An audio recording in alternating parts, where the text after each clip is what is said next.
on va prendre Galates 1, verset 10. Seigneur, merci pour ta parole, ton esprit, Adonai. Nous voulons que tu nous parles encore ce soir, Seigneur, à nos cœurs, à nos vies. Père, nous voulons te craindre. Nous voulons te bénir pour tout ce que tu fais dans nos vies, Seigneur. Père, nous te supplions. Papa, que ton nom soit élevé, que ton nom soit glorifié. Père, nous te présentons, Seigneur, nos cœurs, nous te présentons nos vies. Seigneur, ta venue est proche. Nous voulons, Seigneur, de plus en plus nous consacrer à toi. Seigneur, regarde nos familles, ceux qui ne te connaissent pas. Nous voulons, Père Saint, que de plus en plus, que le réveil que tu as suscité au Cameroun, Père, que ce feu embrase les vies, les villes, les quartiers. Que cette parole, Seigneur, court, même chez les autorités. Nous le déclarons ce soir au nom de Yeshua. Père, nous prions, Seigneur, que tu nous aides, que tu nous fortifies. Nous te bénissons, Père Saint, au nom de Yeshua. Amen. Amen, amen, amen. Amen. Galates 1, 10. Galates 1, verset 10. Il est écrit: car maintenant est-ce la faveur des humains que je désire ou celle d'Élohim? Ou est-ce que je cherche à plaire aux humains? Car si je plaisais encore aux humains, je ne serais pas un esclave du Mashiach. Amen. Amen. Voilà, ici c'est Paul, Paul, le serviteur du Seigneur, qui nous parle, voilà, poussé par l'Esprit. Voilà, le Seigneur a fait grâce à Paul d'écrire plusieurs épîtres. Le Seigneur l'a fait grâce, voilà. Un instrument que le Seigneur a puissamment utilisé, un esclave du Seigneur, esclave du Mashiach. Voilà, Paul a eu une révélation profonde du Seigneur. Et nous avons déjà parlé que sur la route de Damas, Paul autrefois qui persécutait les enfants du Seigneur, Paul autrefois qui persécutait les saints, qui ravageait les saints dans les maisons à Jérusalem. Paul ici, dans Acte 9, croise le Seigneur. Il croise une grande lumière et cette lumière n'était autre que Yeshua Mashiach. Paul ici, il écrit aux Galates et il dit à partir du verset 10 que car maintenant, est-ce la faveur des humains que je désire ou celle d'Élohim? Ou est-ce que je cherche à plaire aux humains?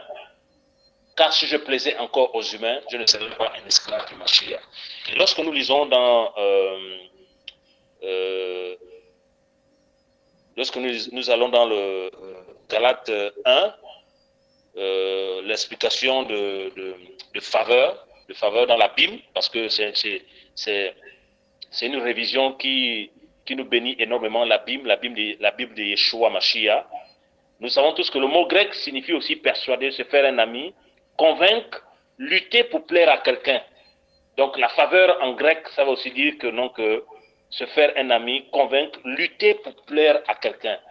Donc Paul ici fait comprendre que, en fait, il ne cherche pas la faveur des humains, mais celle d'Élohim. Et il dit, où est-ce que je cherche à plaire aux humains? Car si je plaisais encore aux humains, je ne serais pas un esclave du Mashiach. Ici, nous devons comprendre que non, qu'il ne s'agit pas de mener une vie de débauche et dire que non, que voilà, même si les hommes parlent, non, il ne s'agit pas de ça. Parce que si on est en désaccord avec le Seigneur et que les gens parlent, c'est normal. Parce que nous ne sommes pas obéissants à la parole du Seigneur. Parce que nous ne sommes pas obéissants à la volonté du Seigneur. Car le Seigneur pouvait dire dans Jean 14 que celui qui m'aime, qui garde mes commandements. Ici, Paul fait comprendre ici que non, que Paul, en tant qu'esclave du Seigneur, Paul ne cherchait pas la faveur des humains. Paul, c'était un esclave du Seigneur qui aimait le Seigneur, qui aimait les âmes du Seigneur. D'abord, la Bible nous dit dans le livre de 2 Corinthiens que Paul, les soucis de Paul, c'était les soucis des assemblées. Donc, Paul n'était pas envahi par les soucis du monde, non. Par les soucis de cet âge, non. Il était envahi par les soucis des assemblées. Littéralement, le fardeau des frères et sœurs. Ici, Paul dit que, en fait, il ne cherche pas la faveur des humains. Il ne cherche pas la faveur des humains et il ne cherche pas à plaire aux humains. Donc, ici, Paul fait comprendre que, entre le Seigneur, ce que le Seigneur demande de faire, c'est le travail du Seigneur, ce que le Seigneur lui demande de faire, il ne cherchera jamais l'approbation humaine. L'approbation véritable que Paul va chercher, c'est le Seigneur. C'est le Seigneur. C'est ce que le Seigneur dit. Paul était plus intéressé dans sa vie par rapport à ce que le Seigneur dit et ce que le Seigneur lui demande de faire. C'était ça la priorité de Paul. C'était ça la priorité de Paul. Et Paul ici, il dit que non, mais si je plaisais encore aux humains, je ne serais pas un esclave du Mashiach. Et lorsque nous lisons la parole du Seigneur dans le livre de Actes des Apôtres, les apôtres aussi du Seigneur, les apôtres de l'agneau ont vécu la même chose. Parce que lorsqu'ils étaient persécutés par le Sanhédrin, lorsqu'ils étaient persécutés par les pharisiens qui voulaient qu'ils arrêtent de prêcher au nom du Seigneur, Pierre, rempli de l'esprit, pouvait dire que non, que jugez en vous-même s'il faut obéir plutôt à Elohim plutôt qu'aux hommes. Parce que le Seigneur pouvait leur dire que sortez de cette prison et prêchez la parole, prêchez la bonne nouvelle. Mais les hommes s'opposaient. Et Pierre pouvait dire que non, que jugez en vous-même, est-ce qu'il faut obéir au Seigneur plus qu'à vous? Vous nous demandez d'arrêter de prêcher l'évangile, mais le Seigneur nous demande de continuer à prêcher, de continuer à prêcher. Et c'est la même chose dont Paul parle ici là. Si le Seigneur demande de faire quelque chose et l'homme te demande de faire quelque chose, il faut toujours obéir au Seigneur. Il faut toujours chercher la volonté du Seigneur. Faire ce que le Seigneur te demande de faire pour sa gloire. Alléluia. Amen, amen, amen. Donc, ici, il dit, si je plaisais encore aux humains, je ne serais pas un esclave du Mashiach. Donc, ici, Paul nous fait comprendre qu'un esclave du Mashiach ne plaît pas aux humains. Un esclave du Mashiach ne plaît pas aux hommes. Bien sûr, on l'a dit, ça n'a rien à voir avec le péché. Ça n'a rien à voir avec la désobéissance. Quand on parle de ne pas plaire aux humains, c'est dans le sens que tu crains d'abord le Seigneur à la base. Tu aimes le Seigneur à la base. Tu marches selon ses commandements. Tu aimes les enfants du Seigneur. Tu n'es pas un rebelle. Tu marches dans la soumission. Tu marches dans l'humilité. Et tu fais ce que le Seigneur te demande de faire dans les normes de la parole. Tu le fais. Tu le fais. Et si les hommes viennent te demander de faire autre chose que ce que le Seigneur te demande de faire, fais ce que le Seigneur te demande de faire. Parce que la Bible nous dit dans le psaume 115 que l'élévation ne vient ni de l'Orient, ni de l'Occident, mais c'est Yahweh qui élève. C'est Yahweh qui élève. Donc ce n'est pas un homme qui t'élève, ce n'est pas un service qui t'élève, mais c'est Yahweh. Paul dit quoi? J'ai planté, Apollos a arrosé, mais c'est Yahweh qui fait croître. Donc ici, Paul nous fait comprendre que quand on parle de croître, c'est grandir. Quand on parle de croître, c'est grossir. Quand on parle de croître, c'est s'agrandir. Donc, malgré le fait que Paul a planté, malgré le fait que Apollos a planté, quand on parle de Paul, quand on parle d'Apollos, ce sont des serviteurs du Seigneur. Ce sont des services que le Seigneur a suscités. Ce sont des services de la parole que le Seigneur a suscités pour planter et pour arroser avec les enseignements. Mais à la fin, la Bible ne nous dit pas que c'est Paulos qui fait croître. La Bible ne nous dit pas que c'est Apollos qui fait croître. La Bible nous dit que c'est Yahweh qui fait croître. Donc celui qui a la capacité, celui qui a la force, celui qui a l'autorité suprême de t'amener dans la grandeur, de te faire grandir dans le Seigneur, de te faire grandir dans ta marche, c'est le Seigneur. Alléluia. Amen, amen, amen, amen, amen. Voilà. Voilà pourquoi en tant que serviteur du Seigneur, mes frères, ne faites pas le travail du Seigneur et dans le fond de nos cœurs, de vos cœurs, c'est pour plaire aux hommes. Ne faites pas le travail du Seigneur pour être vu des hommes. Voilà pourquoi moi j'ai béni le Seigneur lorsqu'on a reçu l'enseignement sur l'imagerie. Ça fait en sorte que non, qu'on entend juste des voix. Comme la Bible nous dit au temps de Yohanan le Baptiste, je suis la voix de celui qui crie. La voix, on ne parle pas de l'image, on parle de la voix. Voilà, donc les choses du Seigneur, on ne doit pas le faire pour être vu des hommes. Ne faites pas le travail du Seigneur pour être vu des hommes. Ne faites pas le travail du Seigneur pour être acclamé des hommes. Ne faites pas le travail du Seigneur pour être élevé des hommes. Pour être vu des hommes. Faites le travail du Seigneur pour recevoir la gloire du Seigneur seul. Et Yohanan le Baptiste avait compris ça. Il faut qu'il diminue afin que le Seigneur croisse. Et c'est des choses qu'on doit comprendre. Travaillez pour que le royaume avance. Travaillons pour que le royaume avance, non pas pour être vu des hommes, mais pour être vu du Seigneur. Et vous voyez que les apôtres avaient compris ça. Les apôtres travaillaient dans les coulisses. Les apôtres travaillaient dans le secret. Ils travaillaient non pas pour plaire aux hommes, non pas pour être vus des hommes. Et vous devez comprendre que, non, que lorsque nous sommes animés d'un tel esprit, l'esprit du Seigneur, nous devons comprendre que, non, que il peut arriver un dimanche en assemblée où, si tu n'as rien à dire, tu n'as pas besoin d'ouvrir la Bible, tu t'assois, tu te mets seulement à prier. Tant que le Seigneur ne te dit rien, ne fais pas les choses par imitation. Ne fais pas les choses pour faire plaisir aux gens. Ne fais pas les choses par religiosité. Non, faisons les choses du Seigneur, poussés par le Seigneur. Alléluia. Amen, amen, amen, amen. Et c'est des choses qu'on doit comprendre, frères et sœurs. C'est des choses qu'on doit comprendre. Amen. C'est des choses qu'on doit comprendre. Parce que aujourd'hui, on assiste à des personnes qui font tout pour être vues des hommes, qui font tout pour être appréciés des anciens, qui font tout pour être appréciés. Et à la fin, parce que le Seigneur dit quoi dans le livre de Matthieu, quand il parle de la construction de deux types de maisons, la maison bâtie sur le roc, le rocher, Yeshua lui-même, et la maison bâtie sur le sable. Il dit, celui qui vient en moi, entend mes paroles et les met en pratique, il est comme quelqu'un qui a creusé, qui a bâti une maison, qui a creusé et a posé la maison sur le rocher. Les vents sont venus, les tempêtes sont venues, les orages sont venus. Ils n'ont pas pu ébranler cette maison. Pourquoi? Parce que le fondement de cette maison, c'est le Seigneur. Donc ça veut dire quoi? Les orages, les tempêtes, les pluies n'ont pas croisé la personne elle-même, mais ils ont croisé le rocher des âges, celui qui a vaincu la croix. Et maintenant, celui qui vient à lui, écoute sa parole et ne la met pas en pratique, il est comme quelqu'un qui a bâti sa maison sur le sable. Les vents sont venus, les rochers, les tempêtes sont venues, les pluies sont venues. Elle a renversé cette maison et la ruine était grande. Pourquoi? Parce que lorsque ces épreuves-là sont arrivées, ils n'ont pas croisé quelqu'un de solide. Non. Il y avait le sable. Et le sable n'a pas de force. Le sable n'a pas de force. Le sable ne tient pas. C'est des choses que nous devons comprendre. Ne faisons pas les choses pour plaire aux hommes. Ne faisons pas les choses pour que l'homme nous regarde. Et si vous lisez dans on va prendre nos Bibles dans Matthieu 23. Voilà. Merci Seigneur.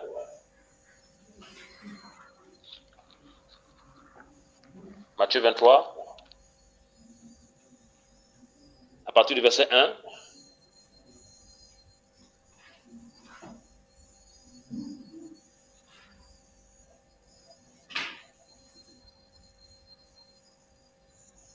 Jusqu'au verset 5. Matthieu 23, à partir du verset 1. La Bible dit, alors Yeshua parla aux foules et à ses disciples en disant, les scribes et les pharisiens sont assis dans la chaire de Moshe. Faites donc et observez toutes les choses qu'ils vous diront d'observer, mais ne faites pas selon leurs œuvres, parce qu'ils disent et ne le font pas. Car ils lient ensemble des fardeaux et des lourdes charges et les mettent sur les épaules des gens, mais ils ne veulent pas les remuer de leurs doigts. Verset 5. et ils font toutes leurs œuvres pour être vus des humains. Ainsi, ils portent de larges phylactères et de longues franges à leurs vêtements. Amen. Vas-y, tu peux continuer. Ils aiment le premier siège dans les soupers et les premiers sièges dans les synagogues et les salutations sur les places du marché et à être appelés par les gens Rabbi, Rabbi. Mais vous, ne vous faites pas appeler Rabbi, car un seul est votre guide, le Mashiach, et vous êtes tous frères. Et n'appelez personne sur la terre votre Père, car un seul est votre Père, celui qui est dans les cieux. Ne vous faites pas non plus appeler guide, car un seul est votre guide, le Mashiach. Mais le plus grand parmi vous sera votre serviteur. Car quiconque s'élèvera sera abaissé, et quiconque s'abaissera sera élevé. Alléluia. Amen. Voilà, donc le verset 5, il nous dit que, en parlant bien sûr des pharisiens, ils font toute leur œuvre pour être vus des humains. Amen. Voilà, donc ils font tout pour être vus des humains. Et quand on lit le verset 11, le Seigneur dit, mais le plus grand parmi vous sera votre serviteur, car quiconque se lève sera abaissé, et quiconque s'abaissera sera élevé. Donc, en faisant, parce que c'est un enseignement que le maître lui-même donne, c'est un enseignement en fait, en faisant tout pour être vu des hommes, en fait, les pharisiens cherchaient l'approbation des hommes. Les pharisiens cherchaient l'élévation venant des hommes. Les pharisiens cherchaient que les hommes les acclament. Et le Seigneur pouvait dire que donc, en fait, eux-mêmes, ils se sont levés. Ils se sont élevés. Et il dit que celui qui se lève sera abaissé.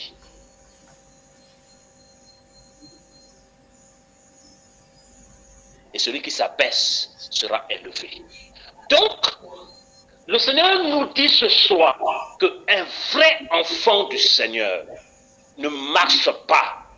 La marche d'un vrai enfant du Seigneur, ce n'est pas pour être remarqué par les hommes. Parce que les mêmes hommes dont toi tu cherches l'approbation, ce sont les mêmes hommes demain qui vont te lapider. Parce que la Bible dit que l'homme aura pour ennemi les gens de sa propre maison. Et le Seigneur lui-même est passé par là. Quand on parle de l'ennemi, les gens de la propre maison, quand on parle de maison, on parle de familiarité. Quand on parle de maison, on parle de famille. C'est-à-dire que non, que l'homme aura pour ennemi les gens que toi tu connais. Et le maître lui-même est passé par là. Parce que dans le livre de Matthieu, lorsqu'il partait, lorsqu'il était maintenant, lorsqu'on devait le livrer, lorsque le temps de le livrer était maintenant proche, Judas, voilà, Yehuda, voilà, Satan est rentré à lui et il est allé voir les pharisiens, on leur donné de l'argent. Et il a dit que celui qui mange avec moi à la table me livrera. Donc quand le Seigneur dit que l'homme aura pour ennemi les gens de sa propre maison, en fait lui-même est passé par là. Et remarquez bien, toutes les personnes qui ont été trahies, ces grandes personnes-là même dans le monde, ce sont les proches. Ce sont les proches. Donc nous aussi, on doit comprendre qu'en tant qu'enfants du Seigneur, on doit plus focaliser notre regard vers le Seigneur. Ne faites pas le travail du Seigneur pour être vu des hommes. Ne faites pas le travail du Seigneur pour être acclamé des hommes. Même lorsque, voilà pourquoi la Bible nous dit que non, que lorsqu'on donne même le monde, lorsqu'on rend un service, voilà, lorsqu'on rend un service, que ta main gauche ne sache pas ce que fait ta main droite, afin que celui qui est dans le secret te récompense publiquement. En fait, lorsque tu travailles dans les coulisses, dans le secret, les hommes ne te voient pas avec les yeux physiques, mais celui qui est dans le secret, le Père, Yahweh, il te voit. Il te voit. Et la Bible nous dit que non, qu'il va te récompenser publiquement. C'est l'image de l'élévation. Donc ne faites pas les choses pour plaire aux hommes. pour chercher l'approbation des hommes. Travailler dignement pour le Seigneur. Un enfant du Seigneur qui aime le Seigneur ne va pas prendre en otage l'œuvre du Seigneur. Un enfant du Seigneur qui aime le Seigneur ne va pas travailler dans la diffamation. Un enfant du Seigneur qui aime le Seigneur ne va pas se rebeller à ses pairs. Un enfant du Seigneur qui aime le Seigneur ne va pas escroquer les autres, ne va pas jalouser les autres. Alléluia. Amen, amen. Voilà pourquoi il est temps, frère. Il est temps de comprendre que si le Seigneur te met à cœur de faire un travail pour lui, en collaboration avec les autres, fais-le pour sa gloire. Si tu es appelé à aller en mission, fais-le pour sa gloire. Si tu es appelé dans la libéralité, fais-le pour sa gloire. Si tu es appelé à gestionner les frères et sœurs, fais-le pour sa gloire. Ne cherche pas à être vu des hommes. Ne cherche pas l'approbation humaine. Plus tu agiras comme ça, plus le Seigneur t'élèvera. Et là, c'est au fond de nous. On doit veiller sur ce qui est au fond de nous. On doit veiller sur ce qui est au fond de nous. On doit veiller. Et Paul était clair. Paul était clair. Paul avait reçu un message. Paul avait reçu un message. Un message venant de la part du Seigneur. L'évangile de la grâce. Et Paul était décidé à transporter ce message au loin, dans les nations. À porter ce message au loin dans les nations. Et quiconque se mettait devant lui pour le détourner, Paul obéissait au Seigneur. Paul ayant une relation profonde avec le Seigneur, sachant que c'est le Seigneur qui l'a appelé, parce qu'il ne pouvait pas oublier la rencontre personnelle qu'il a fait sur le chemin de Damas. Paul a croisé le Seigneur. Paul a reçu le Seigneur. Paul a vu le Seigneur. Il a compris que non, que celui qu'il a appelé, c'est le Seigneur. Et il fallait choisir la volonté du Seigneur. Même lorsque l'homme se présentait devant lui, Paul choisissait la volonté du Seigneur. Il choisissait la volonté du Seigneur. Nous savons tous l'histoire que lorsqu'il partait à Jérusalem, même ses proches pleuraient. Que ne monte pas à Jérusalem, parce que Yahweh avait envoyé un prophète, Agabus, qui avait pris la ceinture de Paul, se lier les mains en disant que non, que cet homme-là, en montant à Jérusalem, il sera pris par les nations. Les autres qui étaient avec lui, son équipe apostolique pleurait.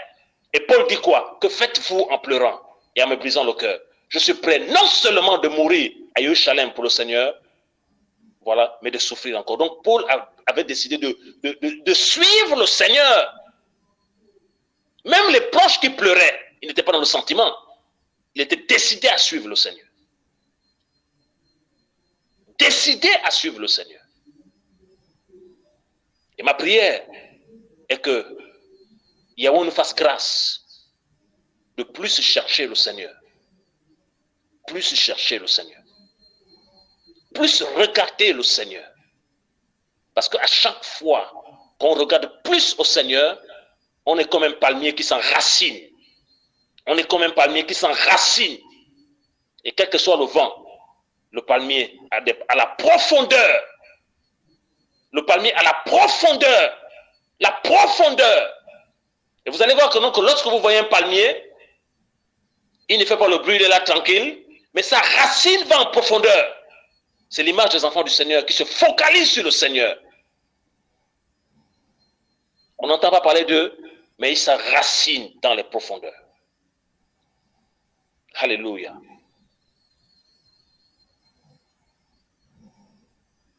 On doit faire les choses pour plaire au Seigneur, pour chercher le Seigneur, pour plaire au Seigneur. Voilà pourquoi Paul n'était pas dans le sentiment.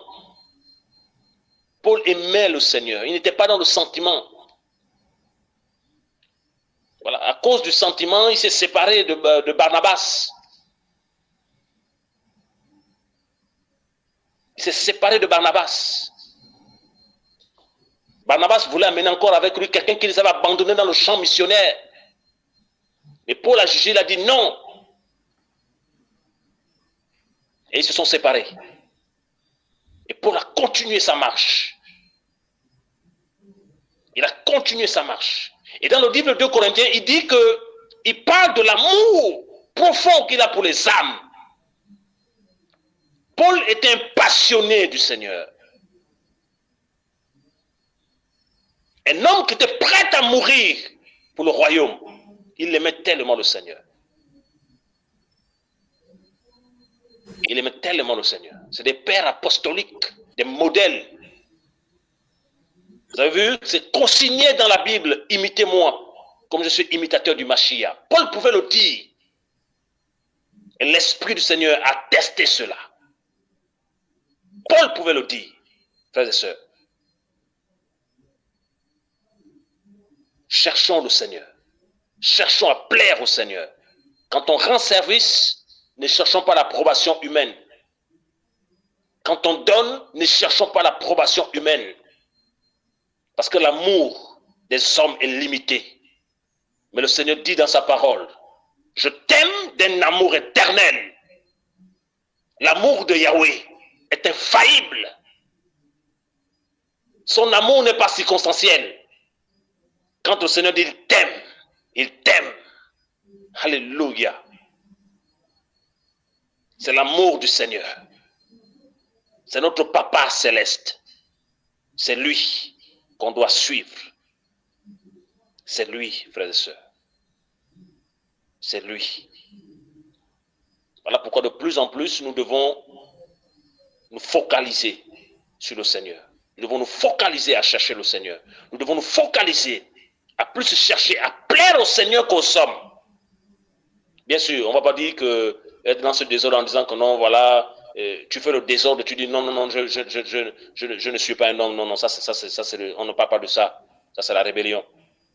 Voilà, on parle de ceux qui craignent le Seigneur, qui sont simples, qui respectent les principes du Seigneur, qui respectent les aînés, qui respectent les endroits où ils ont été formés et qui avancent dans l'humilité et qui font ce que le Seigneur leur demande de faire.